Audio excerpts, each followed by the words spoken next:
Hello everyone, it's me জান্নাত। তোমরা দেখছো আর্টিস্টিক জান্নাত। কালকে তো তোমরা কম বেশি আমার এই টিউলিপ বানানোর ভিডিওটা অনেকেই দেখেছো। যারা আমাকে ফলো করো তারা তো অবশ্যই দেখেছো।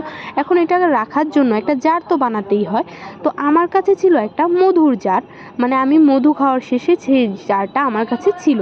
তো মধুর জারটা দেখতে অনেক বেশি সুন্দর ছিল, তো আমি ভাবলাম এটা দিয়ে কিছু একটা করা যায়। তো এইখানে আমি পুকি জার বানাবো। তো পুকি জার বলছি, বর্তমানে অনেক ট্রেন্ড এটা, তোমরা ইতোমধ্যে ভিডিওটা দেখলেই বুঝে যাবে। এখানে আমি বেবি পিঙ্ক কালার করে নিচ্ছি।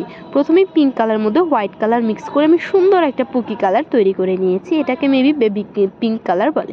তো এইটাকে আমি পুরো পুকি সিস্টেম করে পুরো জারে দিয়ে দিচ্ছি। আমি ভাবছিলাম হেভি কিছু করব না, এই সিম্পলি এই জারটাকে অনেক বেশি সুন্দর লাগছিল, অনেক বেশি কিউট এবং অ্যাস্থেটিক লাগছিল আমার কাছে এই জারটাকে।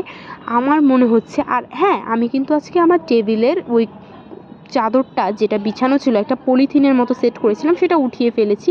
তাই মেবি তোমরা আমার টেবিলের অবস্থা দেখতে পারছো, রং টং ভরে একদম অবস্থা খারাপ হয়ে গিয়েছে। যাই হোক, ব্যাপার না, তোমরা দেখো আমার এই টিউলিপ হোল্ডারটা কেমন লাগছে।